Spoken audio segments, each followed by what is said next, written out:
अब हम लोग एक नया टॉपिक ऑस्कुलेटिंग प्लेन, इसको हम लोग स्टार्ट करेंगे। ऑस्कुलेटिंग प्लेन क्या है, इसको एक बार समझने का प्रयास किया जाए और इससे रिलेटेड आगे एक्सरसाइज की प्रॉब्लम है। और इस एक्सरसाइज के बाद भी आपको डिफरेंशियल ज्योमेट्री में ऑस्कुलेटिंग प्लेन ये वर्ड आता ही रहेगा, तो उसकी क्या मीनिंग है एक बार हम लोग इसको समझने का प्रयास करें। तो ऑस्कुलेटिंग प्लेन बताना, उसके पहले आपको टेंजेंट कोई एक कर्व है, प्लेन कर्व है, जैसे हमारा यह एक प्लेन कर्व है और इस पे कोई एक पॉइंट हमने लिया P और इस पर टेंजेंट लाइन का, जब टेंजेंट लाइन हमको कंसीडर करना होता है तो क्या करते हैं, उस कॉन्सेप्ट को समझें। टेंजेंट लाइन है नहीं है, लेकिन उस कॉन्सेप्ट को समझें कि हम क्या करते हैं। P से कोई एक लाइन हमने ड्रा किया और यह कर्व के किसी एक पॉइंट Q से पास किया, तब हम क्या करते हैं कि Q को P के तरफ टेंड कराते हैं। यानी यह Q, यदि यह Q डैश यहाँ आ जाए और तब ये जो लाइन हुआ वो हमारा P Q डैश ये आ गया। अब यदि यह Q डैश P के पास आ जाए तब जो लाइन का पोजीशन होता है वही हमारा टेंजेंट लाइन होता है उस पॉइंट पे। यानी हम लोग पॉइंट ऑफ कांटेक्ट के पीछे पड़ चुके हैं, तो कोई कर्व और एक लाइन किसी पॉइंट पे 2 पॉइंट ऑफ कांटेक्ट रखे तब जो लाइन होती है वही हमारा टेंजेंट लाइन हो जाता है। तो जो ये नोशन है, जो ये आइडिया आपने समझा है, उसी को अब ऑस्कुलेटिंग प्लेन पे समझिए। तो ऑस्कुलेटिंग प्लेन, एक तो हम ये जो भी स्टडी कर रहे हैं वो 3 डायमेंशन में कर रहे हैं। जैसे हमने कोई कर्व लिया तो वो कर्व ऐसे है, ये नहीं है, ये तो हमारा प्लेन कर्व है। हमने क्या किया, यह एक कर्व लिया और स्पेस में हमारा कर्व है।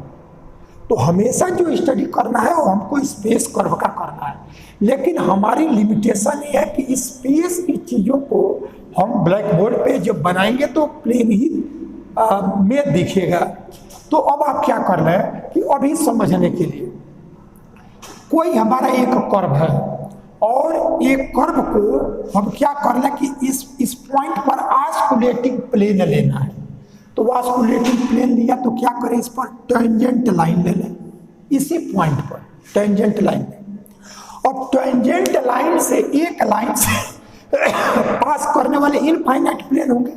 जैसे हमने यह एक प्लेन ले लिया, हमने इसका डायरेक्शन हम चेंज करते रह गए, इनफाइनाइट प्लेन है। तो अब आप क्या कर रहे हैं कि ये प्लेन कर्व आपको दिख रहा है, प्लेन कर्व नहीं, आप एक स्पेस कर्व को कंसीडर करें। तो हमने यह एक स्पेस कर्व लिया और यह एक हमारा टेंजेंट लाइन है। इस टेंजेंट लाइन से पास करता हुआ हमने एक प्लेन लिया जो ये कर्व है, ये कर्व को यहाँ Q पर काटता है स्पेस कर्व पे। तो अब आप क्या कर रहे हैं कि टेंजेंट लाइन को कंटेन करता हुआ, वो टेंजेंट लाइन क्या है कि उस पॉइंट पर टेंजेंट लाइन है जिस पर हमको ऑस्कुलेटिंग प्लेन निकालना है। तो जब ऑस्कुलेटिंग प्लेन निकालना है तो इस लाइन को कंटेन करता हुआ एक प्लेन लें जो हमारा यह स्पेस कर्व जो है उसको एक Q पर काटे। अब क्या कर रहे कि जो ये स्पेस कर्व है, इस स्पेस कर्व को एक टेंजेंट से होता हुआ ये लाइन Q पर काटे। अब इस Q को आप क्या कर रहे कि और P के पास लाए। तो जैसे हमारा ये Q ये है, अब हमने स्पेस कर्व का पॉइंट Q यहाँ से यहाँ ले लिया, तब इस लाइन से पास करता हुआ यह प्लेन। तो इस तरह से टेंजेंट लाइन को कंटेन करता हुआ प्लेन है और एक पॉइंट Q से पास कर रहा है। अब ये Q को हम टेंड कराते जाए P की तरफ, तो जब यह Q P पर कोइंसाइड कर जाए और तब जो प्लेन का पोजीशन होगा वही प्लेन P पर ऑस्कुलेटिंग प्लेन कहलाएगा। यानी ऑस्कुलेटिंग प्लेन क्या है कि हमने ये स्पेस कर्व है, तो जिस पॉइंट पर हमको ऑस्कुलेटिंग प्लेन लेना है उस पर टेंजेंट लाइन है और उस टेंजेंट लाइन से पास करता हुआ ये इनफाइनाइट प्लेन हमको मिलेंगे। तो वो प्लेन लें कि यह जो हमारा कर्व है, स्पेस कर्व है, इसको ये Q पर काटा, एक Q पर काटा। अब हमारा प्लेन का पोजीशन है। अब हमने Q को क्या किया, थोड़ा और पी के पास लाया, तो इसी लाइन से पास करता हुआ प्लेन इससे पास किया, और इसको थोड़ा सा और पास लाया तो इसको कांटेक्ट करता हुआ प्लेन ये होगा। अब यह क्यू जब यहाँ पी पर आ जाए तब जो प्लेन का पोजीशन होगा वही हमारा ऑस्कुलेटिंग प्लेन एट पी कहा जाएगा। तो ये हमारा ऑस्कुलेटिंग प्लेन की डिफिनीशन है। एक तो ये हुआ।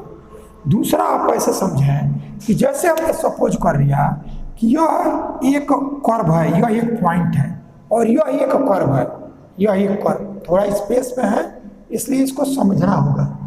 हमने यह एक कर्व स्पेस में ले लिया, तो P ये है, Q यहाँ लिया, R यहाँ लिया, और तब इस P से पास करता हुआ एक प्लेन लिया जो Q और R दोनों से पास कर रहा है। तो यह Q है, ये R है, और ये P है, इन तीनों से पास करता हुआ एक प्लेन ले लिया। अब हमने क्या किया कि Q और R दोनों को P के थोड़ा और पास लाया, तो फिर अब यह पॉइंट और ये पॉइंट इन तीनों से पास करता हुआ प्लेन लिया। जब ये Q और R क्रमशः P की तरफ आते जाएं और प्लेन का पोजीशन बदलता जाए, और जब ये Q और R P पर कोइंसाइड कर जाए तब प्लेन का जो पोजीशन होगा वही हमारा ऑस्कुलेटिंग प्लेन होगा। तो जब टेंजेंट लेते हैं तो इसमें तो दो पॉइंट स्वयं ये पॉइंट इससे जब दोनों कोइंसाइड हो गया तब यह लाइन होगा। तो ये 2 पॉइंट तो टेंजेंट लाइन जब लेते हैं तो 2 पॉइंट तो कोइंसाइड कर गया, अब इसमें एक ही तीसरा पॉइंट बचता है, तब उस Q को इस P पर कोइंसाइड कराते हैं तो 3 पॉइंट ऑफ कांटेक्ट यहाँ भी हुआ। और यदि इस तरह से लेते हैं तो ये दोनों पॉइंट जब हमारा P की तरफ आता जाएगा और तब जो प्लेन का पोजीशन होगा तो 3 पॉइंट ऑफ कांटेक्ट हो भी है। यानी कोई एक प्लेन किसी पॉइंट के साथ किसी सरफेस के साथ 3 पॉइंट ऑफ कांटेक्ट रखे तो वो जो प्लेन का पोजीशन होता है वही हमारा ऑस्कुलेटिंग प्लेन होता है। लेकिन इन जनरल जब प्रॉब्लम अगर हमको करना होता है तो क्या करते हैं कि हमको कोई एक प्लेन जिस पर ऑस्कुलेटिंग प्लेन का इक्वेशन लिखना हो तो उस टेंजेंट से पास करें, और एक कोई उस P के पास का कंसेक्यूटिव पॉइंट Q ले उससे पास कराएं, और वो Q जब P को टेंड कर जाए तब प्लेन जो होगा वही हमारा ऑस्कुलेटिंग प्लेन होगा। तो ये तो हमने ऑस्कुलेटिंग प्लेन की डिफिनीशन को समझने का एक प्रयास किया है। अब हमको ये करना है कि ऑस्कुलेटिंग प्लेन का फार्मूला का डेरिवेशन करना है कि जब हमारे पास फार्मूला हो जाए तो कोई कर्व दिया जाए और कोई पॉइंट दिया जाए तो उस पर ऑस्कुलेटिंग प्लेन कैसे डिटरमिन करें। तो ये हमारा नेक्स्ट वर्क है, लेकिन पहले हम ऑस्कुलेटिंग प्लेन का जो फार्मूला का डेरिवेशन है उस डेरिवेशन को हम करने जा रहे हैं। अब इक्वेशन ऑफ ऑस्कुलेटिंग प्लेन ये हमको डिटरमिन करना है। देखिए कोई भी हम डेरिवेशन जब करेंगे तो उसमें 2 तरह के कर्व हमको दिए जाएंगे। एक तो कर्व का इक्वेशन, पैरामीट्रिक फॉर्म की बात अभी हम कर रहे हैं, 2 सरफेस का इंटरसेक्शन का हम नहीं। पैरामीट्रिक फॉर्म में भी 2 फॉर्म रहता है। एक कर्व का इक्वेशन आर्क लेंथ के टर्म में दिया जाए, यानी यह जो कर्व का इक्वेशन xi = xi(s) के टर्म में, और एक हमारा xi = xi(t) के टर्म में, जहाँ t पैरामीटर है।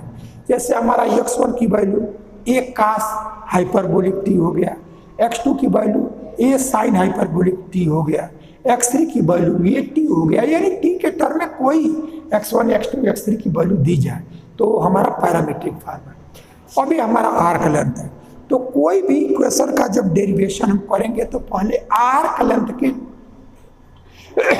टर्म में करते हैं, और फिर जब वो वैल्यू निकल आता है आर्क लेंथ के टर्म में, फार्मूला निकल आता है, तब उसको पैरामीट्रिक फॉर्म में चेंज करते हैं।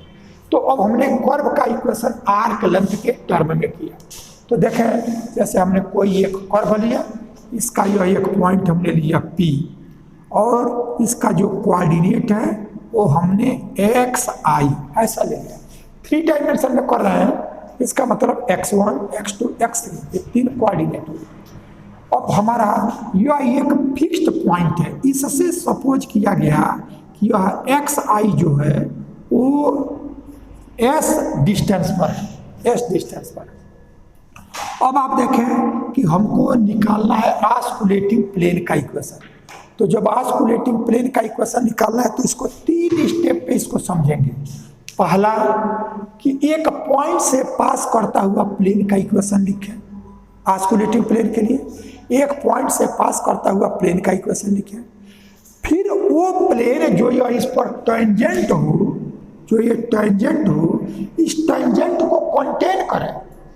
और तीसरा, ये टेंजेंट को कंटेन कर ले और ये प्लेन इस पी के कोई कॉन्जिक्यूटिव पॉइंट क्यू हो उससे पास करे, और तब क्यू पी को टेंड कर जाए, तब जो प्लेन होगा वो हमारा ऑस्कुलेटिंग प्लेन। तो पहला हम क्या करते हैं कि इस पर हम इक्वेशन लिखते हैं, प्लेन का इक्वेशन हम लिखते हैं।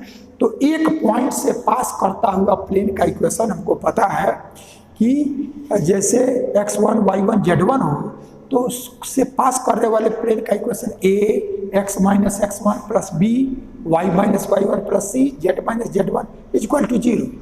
अब इसमें हमने यह x1 x2 x3 x y z की जगह x1 x2 x3 और जो हमारा करंट कोऑर्डिनेट है, जैसे हम यह लिखते हैं a x minus x1 plus b y minus y1 plus c z minus z1 equal to 0। x1 y1 z1 से पास करता हुआ प्लेन का इक्वेशन। तो अब हमने क्या किया, a1 कैपिटल x1 जो लिखा वो करंट कोऑर्डिनेट के लिए लिखा, x y z को भी हमको x1 x2 x3 में चेंज करना है।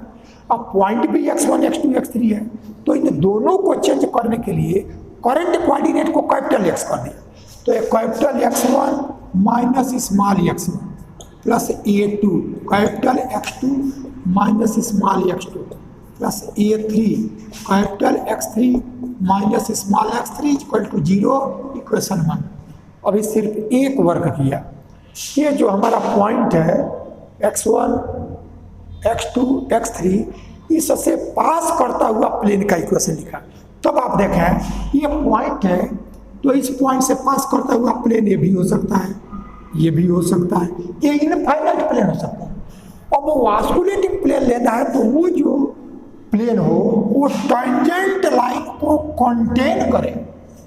दूसरा केस, एक तो इस पॉइंट से पास करने वाला प्लेन आ गया, दूसरा कि वो प्लेन टेंजेंट लाइन को कंटेन करे। तो जब यह प्लेन में a1 a2 a3 जो होता है वो इसके नॉर्मल का डायरेक्शन रेशियोज या कोसाइन होता है। जो भी हम लिखते हैं a x minus x1 plus b y minus y1 plus c z minus z1, तो इसमें a b c जो है वो जिस प्लेन में है उस प्लेन के नॉर्मल का डायरेक्शन रेशियोज होता है। तो हमारा यह जो प्लेन है इसके नॉर्मल का direction ratios a1 a2 a3 ऐसा है। तो हम इसको इस फॉर्म में लिखते हैं। इसी को शॉर्ट में जब लिखना होता है तब हम लिखते हैं ai xi minus xi is equal to 0। अब इसी को 1 2 3 करेंगे तो a1 x1 minus x1 plus a2 x2 minus a2 plus a3 x3 minus x3 इसको लिख लें। तो चाहे इस फॉर्म में लिखें या शॉर्ट में आपके बुक में इसी फॉर्म में लिखा है, तो उसकी क्या मीनिंग है ये आप समझ जाए। तब हमने क्या किया, पहला वर्क यह x1 x2 x3 इससे पास करता हुआ प्लेन का इक्वेशन हमने लिख लिया। अब दूसरा कि ये जो प्लेन है ये प्लेन वो कोई प्लेन ना हो, ऑस्कुलेटिंग प्लेन हो, तो इस पे जो टेंजेंट है उसको कंटेन करें। तो टेंजेंट का डायरेक्शन कोसाइन और डायरेक्शन रेशियोज पीछे वाले चैप्टर में हम लोग कर चुके हैं कि जो dxi बाई ds होता है यही हमारा डायरेक्शन कोसाइन होता है टेंजेंट का, ये पीछे किया जा चुका है। और dxi बाई dt जो होता है वो इसके प्रोपोर्शनल वैल्यू होती है, हमारा डायरेक्शन रेशियोज होता है। ये वर्क यूनिट टेंजेंट वेक्टर जहाँ किए हैं वहाँ ये चीज आ चुकी है। तो इसलिए हमारा चूंकि ये कर्व का इक्वेशन आर्क लेंथ में दिया है, तो आर्क लेंथ का मतलब यस के टर्म में दिया है, तो यह dxi बाई ds के टर्म में लिखेंगे, पैरामीटर के टर्म में नहीं, क्योंकि पैरामीटर में इक्वेशन नहीं दिया है। तब यह जो dxi बाई ds हुआ यानी dx1 by ds, dx2 by ds और dx3 बाई ds, ये हमारा जो टेंजेंट वाइज टेंजेंट का डायरेक्शन कोसाइन हो गया। तो यह dx1 by D S, dx2 by D S और dx3 बाई डी एस ऐसा आ गया। तो ये हमारा इसी लाइन का direction cosine L M N 3 होता है, तो वही हमारा एल एम एन ऐसा आ गया। अब आप देखेंगे कि जब यह प्लेन इस टेंजेंट को कंटेन करेगा, तो जब कंटेन करेगा तो जो प्लेन का नॉर्मल होगा वो इस लाइन के परपेंडिकुलर होगा। इस बात को समझे एक बार। ये तो अभी तक कोई प्लेन था, लेकिन ये प्लेन ऑस्कुलेटिंग हो तो ये टेंजेंट प्लेन को कंटेन करे। तो जब इस टेंजेंट प्लेन को कंटेन करेगा तो इसका मतलब जो प्लेन का नॉर्मल होगा वो जो टेंजेंट लाइन है उसके नॉर्मल होगा। तो A1 A2 A3 ये इस प्लेन के नॉर्मल का डायरेक्शन रेशियो है। ये प्लेन का यह नॉर्मल का डायरेक्शन रेशियो है A1 A2 A3, और जो टेंजेंट का डायरेक्शन कोसाइन है वो dx1 by D S, dx2 by D S, dx3 by D S. तो टेंजेंट का, तो इसका मतलब जब ये प्लेन इस पर लाई करेगा तो प्लेन का नॉर्मल ये जो टेंजेंट है उसके परपेंडिकुलर हो जाएगा। ठीक है ये। तो यह प्लेन इसको कंटेन करेगा तो इस प्लेन का नॉर्मल जो ये टेंजेंट लाइन है उसके परपेंडिकुलर होगा। तो दो लाइन यदि परपेंडिकुलर हो तो L1 L2 plus M1 M2 plus N1 N2 equal to 0 होता है, जिसमें L1 M1 N1 एक लाइन का डायरेक्शन कोसाइन और L2 M2 N2 ये दूसरी लाइन का डायरेक्शन कोसाइन। तो इस टेंजेंट का direction cosine dx1 by D S, dx2 by D S, dx3 by D S tangent का हो, और प्लेन का जो इक्वेशन होता है उसमें A1 A2 A3 जो यह x1 x2 x3 का कोफिशिएंट होता है वो इस प्लेन के नॉर्मल का डायरेक्शन रेशियो होता है। तो जब ये प्लेन हमारा यदि यहाँ रहेगा तब नॉर्मल हमारा ये होगा, यदि प्लेन ऐसे है तो नॉर्मल ये होगा। लेकिन जब ये टेंजेंट को कंटेन करेगा, ये प्लेन टेंजेंट लाइन को कंटेन करेगा, तब इसका जो नॉर्मल होगा वो इस टेंजेंट के परपेंडिकुलर होगा। तो टेंजेंट का परपेंडिकुलर होगा तो दोनों लाइन के डायरेक्शन रेशियोज मालूम है, इसके नॉर्मल का भी मालूम है और इस लाइन का टेंजेंट का भी मालूम है। और दो लाइन परपेंडिकुलर हो तो L1 L2 plus M1 M2 plus N1 N2 equal to 0। इसका मतलब यह A1 और dx1 by D S plus A2 dx2 by D S plus A3 dx3 by D S is equal to 0। ये आ गया हमारा। तो पहला एक पॉइंट से पास किया, एक पॉइंट से पास किया तब वो हमारा ये प्लेन हुआ। लेकिन ये प्लेन जब ये टेंजेंट को कंटेन करेगा तब हमारा ये कंडीशन सेटिस्फाई होगा। तो इसी को शॉर्ट में आपके बुक में लिखा गया है AI dxi by D S is equal to 0। इसी को जब 3 डायमेंशन में करेंगे तो A1 dx1 by D S plus A2 dx2 by D S plus A3 dx3 by D s equal to 0। Perpendicular हो तो L1 L2 plus M1 M2 plus N1 N2 equal to 0। ये हमारा equation 2 आ गया। यानी पहले को इस short में ये, दूसरे को शार्ट में ये, ऐसा कर लिया। अब तीसरा हम क्या करेंगे, यानी ये प्लेन टेंजेंट लाइन को तो कंटेन कर लिया, अब इसको क्या करेंगे कि ये कोई हमारा Q हो, उस Q से ये पास करे और तब जो Q है वो P को टेंड कर जाए तो वही प्लेन ऑस्कुलेटिंग प्लेन हो जाएगा। तब हम क्या करते हैं कि इससे एक दूसरा कोई पॉइंट हमने ले लिया Q और इसका कोऑर्डिनेट हमने ले लिया x bar i।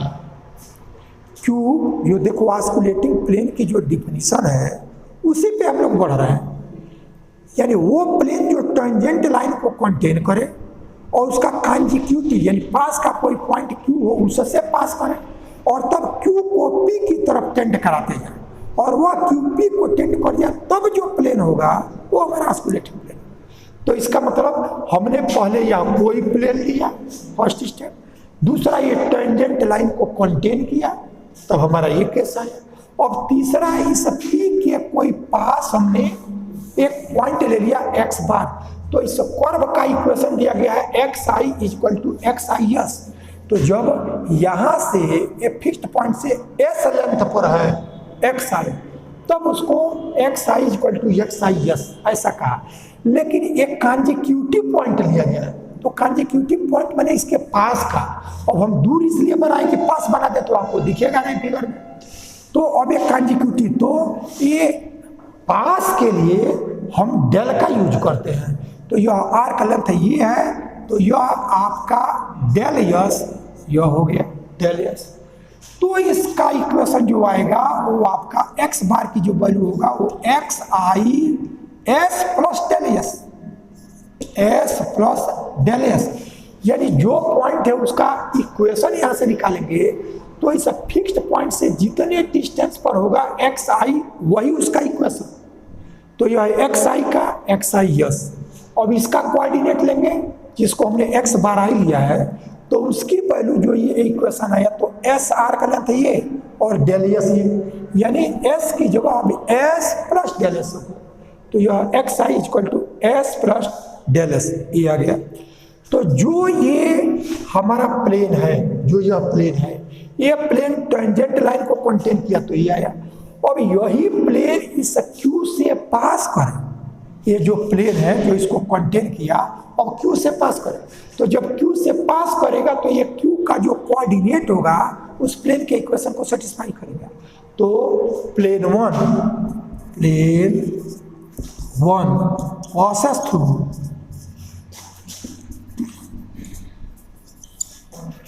Q that is x bar i v है। अब ये इसके इक्वेशन को सेटिस्फाई करेगा, तो इसमें लिखेंगे तो a1 x1 x बार 1, a1 x बार 1 माइनस x1, यह a2 x बार 2 माइनस x2, यह a3 x बार 3। अब यह x बार आई है, इसका मतलब ये 1 2 3 लेंगे तो 3 डायमेंशन में एक्स वाई जेड कोऑर्डिनेट देगा।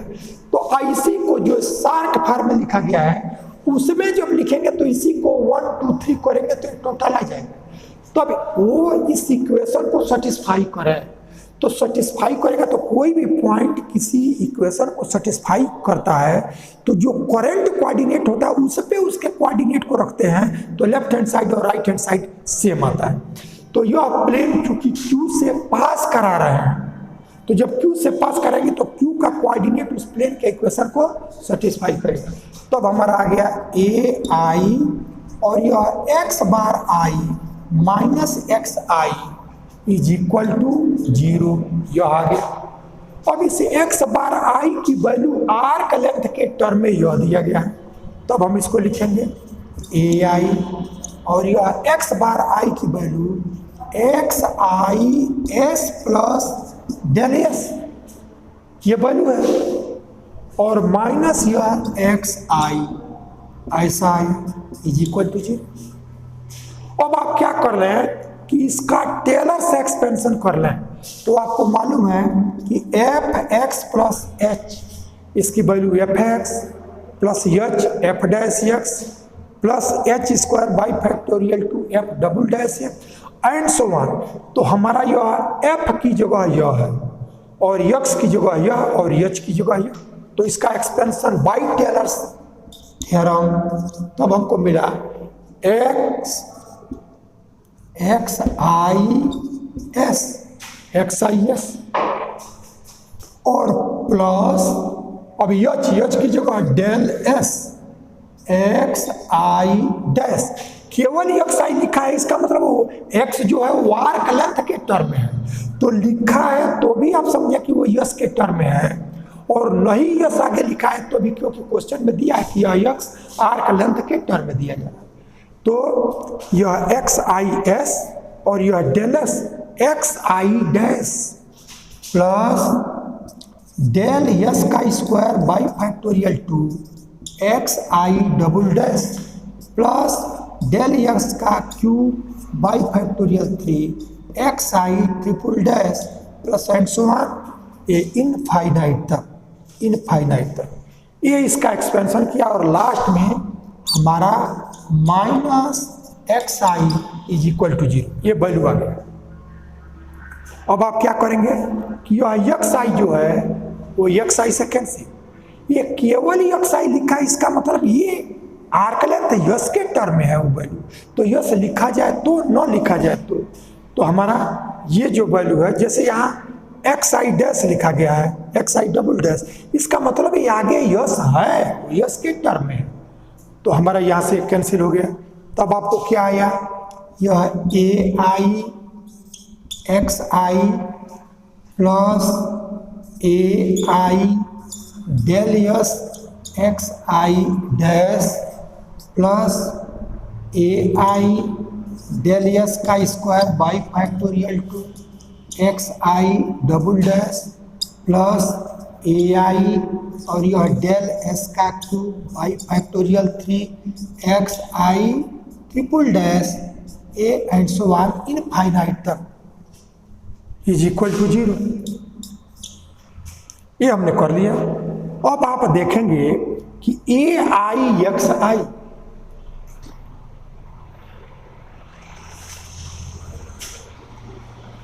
ये हमारा ये नहीं लिखा जाएगा, क्योंकि ये तो ये एक्स आई से कैंसिल हो चुका है, यह एक्स आई से कैंसिल हो चुका है, तो इसलिए ये टर्म नहीं आएगा, ये इससे कैंसिल नहीं है वो।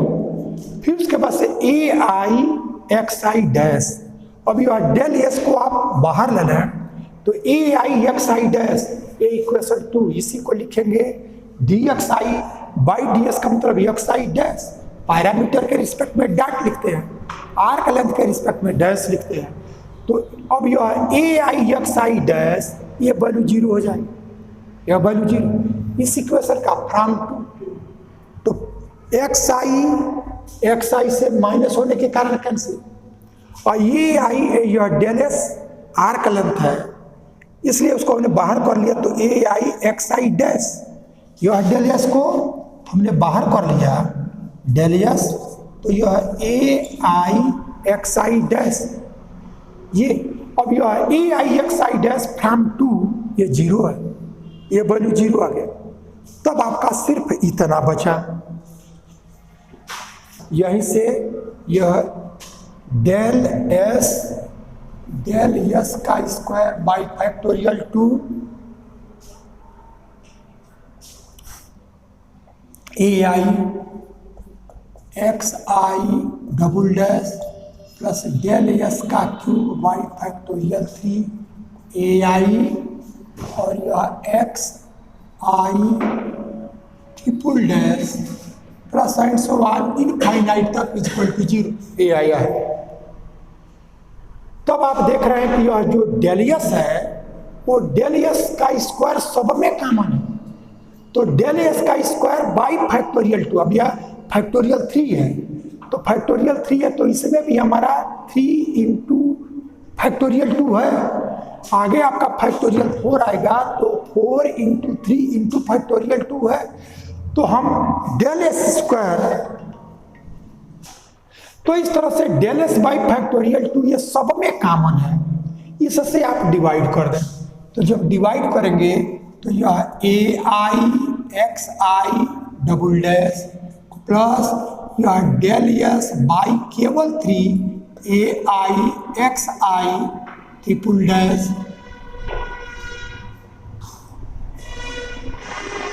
और plus and so on infinite तक इज इक्वल टू 0। अब लास्ट स्टेप इस ऑस्कुलेटिंग प्लेन पाने का, पी पर ऑस्कुलेटिंग प्लेन लाना है, स्टेप बिल्कुल स्ट्रेट फॉरवर्ड है, उसको ध्यान में रख करके हमको आगे बढ़ना है। तो पॉइंट पी पर हमने कोई एक प्लेन लिया, वो प्लेन का इक्वेशन ही आ गया। अब वो प्लेन ऑस्कुलेटिंग प्लेन तब होगा जब वो टेंजेंट लाइन को कंटेन करे, तो जब ये टेंजेंट लाइन को कंटेन कर लिया तो टेंजेंट का नॉर्मल इस लाइन के परपेंडिकुलर हो गया, तो दोनों के डायरेक्शन को साइन मालूम है, इसलिए परपेंडिकुलरिटी की कंडीशन को लगा दिया।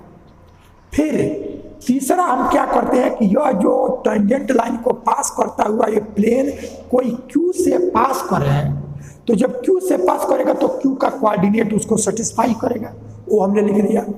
अब ये जो प्लेन जो टेंजेंट को कंटेन किया और क्यू से पास किया, तो यही हमारा ऑस्कुलेटिंग प्लेन तब हो जाएगा जब क्यू पी को टेंड कर जाए, और लास्ट स्टेप यही है, क्यू पी को टेंड कर जाए तब हमारा जो प्लेन होगा वही प्लेन हमारा ऑस्कुलेटिंग प्लेन होगा। अब आप देखें कि पी से क्यू तक का जो आर का लेंथ है वो डेल एस है, तो जब क्यू पी को टेंड करेगा इसका मतलब डेल एस जीरो को टेंड करेगा, तब हम क्या करेंगे, इसका del s tends to zero पर लिमिट ले लें। तो जब इसका limit del s tends to zero, तो ये पहले को छोड़ दे तो यह डेल एक्स का क्यूब था, इसके बाद पावर 4 आएगा, आगे 5 आएगा, और डेल एक्स का स्क्वायर ही हम कॉमन लेंगे तो ये तो 1 आ गया, लेकिन आगे सब में डेल एक्स का दो पावर लेस होता जाएगा, तो ये हमारा पावर 1 आएगा, इसके बाद स्क्वायर आएगा, इसके बाद क्यूब आएगा, और क्यूब पी को टेंड करेगा तो डेल एक्स जीरो को टेंड किया, इसका मतलब यहाँ से आगे के सारे टर्म्स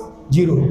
तब हमको ये फाइनली जो मिला वो है A I x I double dash is equal to zero. अब आप ये जो तीन कंडीशन आया, यानी जो यह प्लेन है, यह प्लेन में A1, यह A1, A2, A3, इसकी वैल्यू को निकाल करके इसमें रखेंगे तब वो हमारा प्लेन आएगा। और जिस कंडीशन को सपोज करके A1, A2, A3 की वैल्यू निकालेंगे तो उसकी वैल्यू को जब इसमें रखेंगे तो उस कंडीशन को सेटिस्फाई करने वाला होगा। तो अब हम क्या करेंगे, तीन इक्वेशन A1, A2, A3, तीन अननोन्स, और इक्वेशन भी हमारा तीन, एक तो यह एक इक्वेशन हुआ, और दूसरा है आपका यह A1 यानी टेंजेंट को कंटेन किया तो ये आया, और तीसरा इसी को जब आप लिख सकेंगे तब आपका यह A1 x1 double dash plus A2 x2 double dash plus A3 x3 double dash is equal to zero. A1, 2 और इसी को हमने ले लिया 3। इस 1, 2, 3 से A1, A2, A3 इसको एलिमिनेट कर दें। अब तीन इक्वेशन हमारे पास, एक तो ये प्लेन का इक्वेशन, दूसरा टेंजेंट को जब ये कंटेन किया तब हमारा ये इक्वेशन, और तीसरा जब क्यू पी को टेंड किया यानी डेल एस जीरो को टेंड किया तब हमारा ये इक्वेशन। इन तीनों इक्वेशन के हेल्प से A1, A2, A3 को एलिमिनेट करेंगे, उसकी वैल्यू को हटाएंगे, तब जो इक्वेशन आएगा वही हमारा ऑस्कुलेटिंग प्लेन होगा। तब आप क्या करेंगे कि जो ये तीनों इक्वेशन हैं, इन तीनों इक्वेशन से हम A1, A2, A3 इसको एलिमिनेट करेंगे। तो ये एलिमिनेट करने पर हमको क्या मिलेगा उसको हम देखते हैं। तो देखें, इसमें भी A1 है, इसमें भी ये आपका A1 है, और यहाँ भी आपका A1 है। तो इसका कोफिशिएंट x1 माइनस x1, इसका कोफिशिएंट xi x1 डैश, और इसका x1 डबल डैश। तो आपको मालूम है कि यदि यह ax plus B Y is equal to J, ये इक्वेशन हो, और a dash x plus B dash Y is equal to zero ऐसा हो, तो जो ये हमारा x और y को जो दोनों में है इसको जब एलिमिनेट करते हैं तब हमको ये डिटर्मिनेंट मिलता है, यानी x का कोफिशिएंट a डैश, ये y का b डैश। अब ये जो आता है हमारा x और y ये इसमें से एलिमिनेट हो जाता है। तब हम क्या करेंगे कि इस तीन इक्वेशन हमारा यहाँ से, उसमें प्रत्येक में हमको A1, A2, A3 इसको एलिमिनेट करना है। तब हमको जो मिलेगा A1 का कोफिशिएंट, यहाँ A1 का x1 माइनस x1, इसमें A1 का कोफिशिएंट A1 का यहाँ से dx1 बाई ds, या वही x1 डैश, तो ये हमारा x1 डैश, चाहे ds लिखे चाहे डैश लिखे, तो यस के रिस्पेक्ट में डेरिवेटिव डैश ही होता है। और इसमें A1 का कोफिशिएंट यह x1 डबल डैश, ये आ गया। तो यह A1 का कोफिशिएंट लिख लिया जैसे उसमें x का कोफिशिएंट लिखा। अब A2 का कोफिशिएंट, तो A2 का यह x2 माइनस x2, यहाँ A2 का x2 डैश, और यहाँ A2 का x2 डबल डैश। अब A3 का देखें तो x3 माइनस x3, और यहाँ से x3 डैश और x3 double dash is equal to 0। अब इसी को सॉल्व करेंगे तो x1 x2 x3 में जो इक्वेशन आएगा वो हमारा एक प्लेन होगा और वही प्लेन हमारा ऑस्कुलेटिंग प्लेन कहलाएगा। तो इस तरह से ऑस्कुलेटिंग प्लेन का इक्वेशन 3 स्टेप पे x1 x2 x3 इस पे प्लेन का इक्वेशन लिख लें, एक इक्वेशन मिल जाएगा।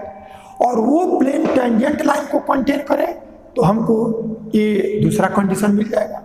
और ये प्लेन Q से पास करे तो Q के कोऑर्डिनेट को सेटिस्फाई करेगा उसको, और फिर QP को टेंड करे तो डेलस 0 को टेंड कर जाएगा, तब हमको ये इक्वेशन आ गया। इन तीनों इक्वेशन से A1 A2 A3 को एलिमिनेट करेंगे तो हमको यह डिटर्मिनेंट मिल जाएगा। इसी डिटर्मिनेंट को जब सॉल्व करेंगे तो जो वैल्यू आएगा वो हमारा x1 x2 x3 में फर्स्ट डिग्री का इक्वेशन आएगा, क्योंकि ये वैल्यू तो हमारा नोन है। x1 को आप क्या कर लेंगे कि यस के रिस्पेक्ट में जब डिफरेंशिएट कर लेंगे यस की वैल्यू, क्योंकि हमको किस पॉइंट पे निकालना है उसका यस ज्ञात रहेगा, तो यस की वैल्यू को जब उस पर रख देंगे तो ये भी हमको नोन आ जाएगा। यह अभी टू टाइम डिफरेंशिएट कर रहा है जिस पे ऑस्कुलेटिंग प्लेन लिखे, जैसे हमारा यह y square equal to x, यह हमारा पैराबोला का इक्वेशन है, लेकिन इसकी वैल्यू जब किसी पॉइंट पे निकालेंगे तो कांस्टेंट आ गया। जैसे हमने 1 1 पे निकाला तो ये 1 1 रख दिया तो वो कांस्टेंट आ गया। तो इस तरह से ये हमारा ये x1 डैश है x2 डैश है, यानी इसका 2 बार डिफरेंस, तो जिस पॉइंट पे ऑस्कुलेटिंग उसके कोऑर्डिनेट को रख देंगे तो कांस्टेंट, तो ये सब कांस्टेंट ये सब कांस्टेंट। x1 x2 x3 इसी पर निकालना है तो कोऑर्डिनेट दिया है, यही आपका करंट कोऑर्डिनेट है, तो इसको सॉल्व करेंगे तो x1 x2 x3 में फर्स्ट डिग्री का एक इक्वेशन आएगा, और फर्स्ट डिग्री का इक्वेशन जो होता है वह एक प्लेन को रिप्रेजेंट करेगा। और ये जो प्लेन हुआ वो ऑस्कुलेटिंग प्लेन होने का जो कंडीशन है उससे ये निकाला गया है A1 A2 A3 की वैल्यू को उससे, इसलिए ये जो प्लेन होगा वो हमारा ऑस्कुलेटिंग प्लेन होगा। तो ऑस्कुलेटिंग प्लेन का डेरिवेशन हमने कर लिया, लेकिन इस प्लेन के इक्वेशन को हम यदि सॉल्व करें तो जो वैल्यू आ गए तो उसको देखें क्या आएगा। तो यहाँ से x1 और माइनस x1 सॉल्व करें तो ये आया हमारा x2 dash x3 double dash और minus x3 dash x2 double dash, ये आ गया x1 माइनस x2। और डिटर्मिनेंट को सॉल्व करते हैं तो ये ध्यान रखते हैं कि ये माइनस लिखते हैं, तो जब माइनस लिखेंगे तो ये स्टार से इसको छोड़ देंगे, इसका और इसका प्रोडक्ट और इसका और इसका प्रोडक्ट, लेकिन प्लस लिखते हैं तो जो रहता है उसके बाद से करते हैं। तो यदि हम इसको प्लस करें तो x2 माइनस x2 और फिर इसको जब प्लस करेंगे तो यहाँ से प्रोडक्ट, तो x3 dash x1 double dash minus x1 dash और x3 डबल डैश, ये हमने अब लास्ट में लिखेंगे प्लस x3 माइनस x3 और ये value x1 dash x2 double dash minus x2 dash और x1 double dash is equal to 0, ये आ गया। इसको सॉल्व किया गया। अब ये जो सॉल्व करने पर ये वैल्यू आया है इसी को एक शार्ट नोटेशन में हम लिखते हैं, और हमारा शार्ट नोटेशन क्या है, वो x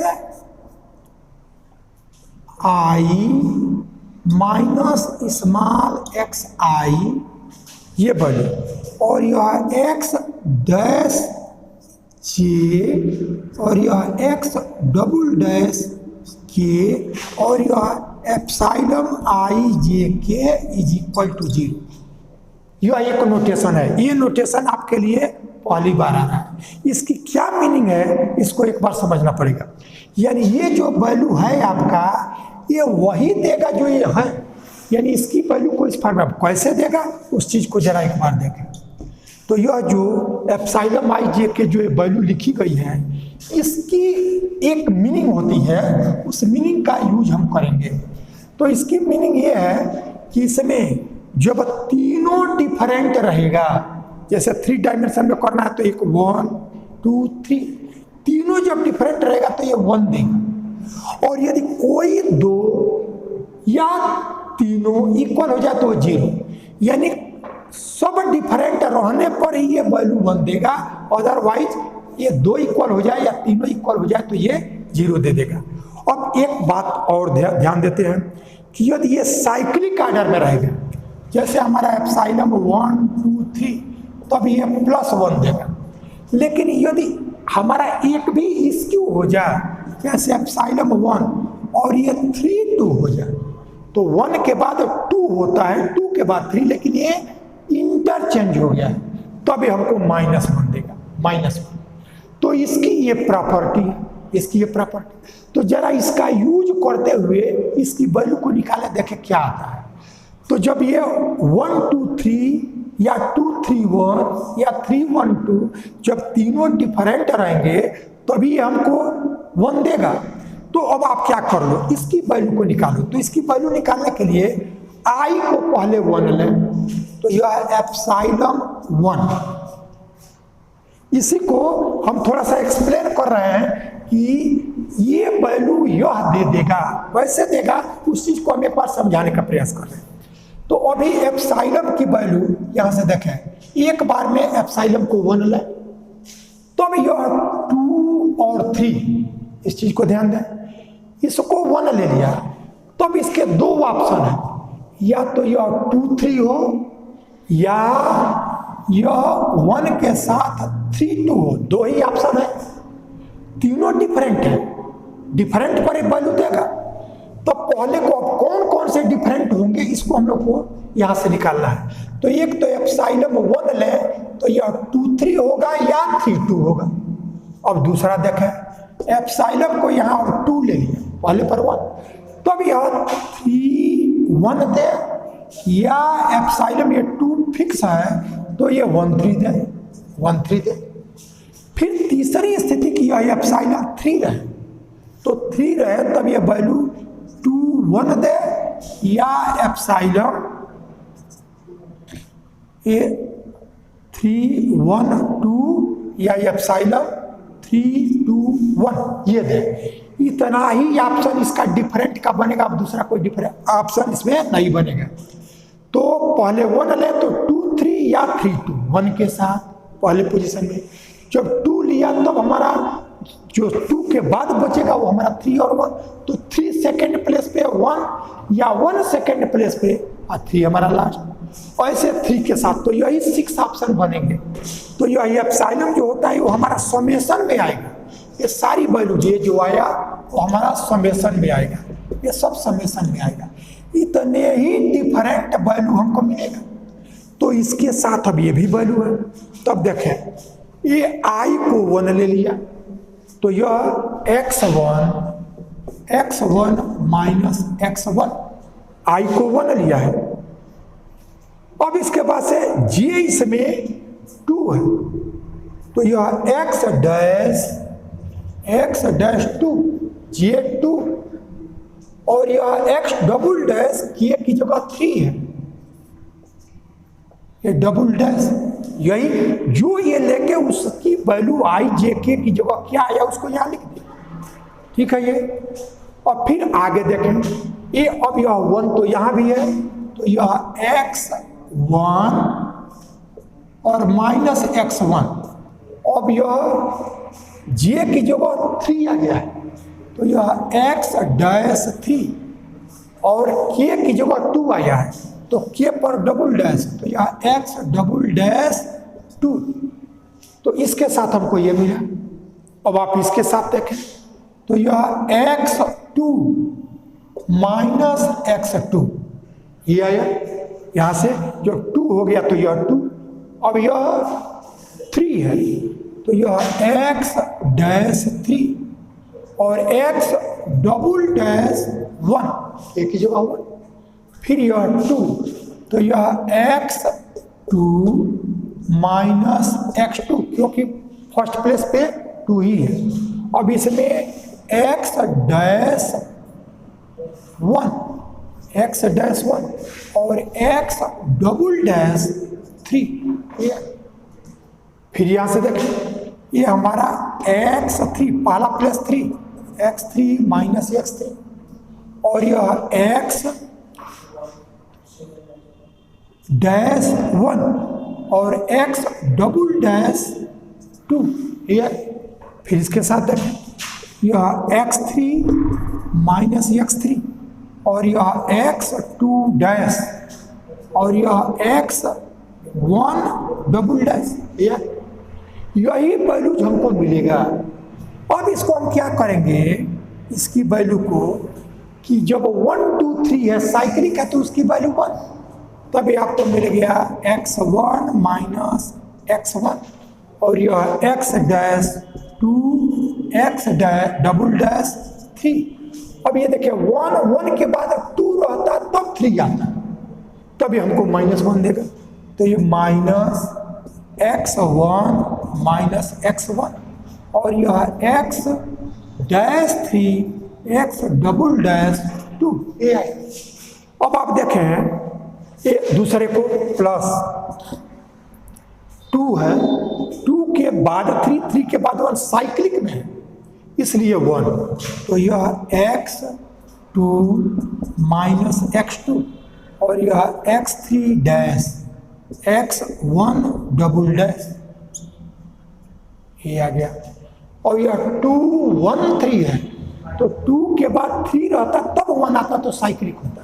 तो ये माइनस x2 माइनस x2 और यह x1 dash x3 double dash, इसकी वैल्यू को लिख लिया।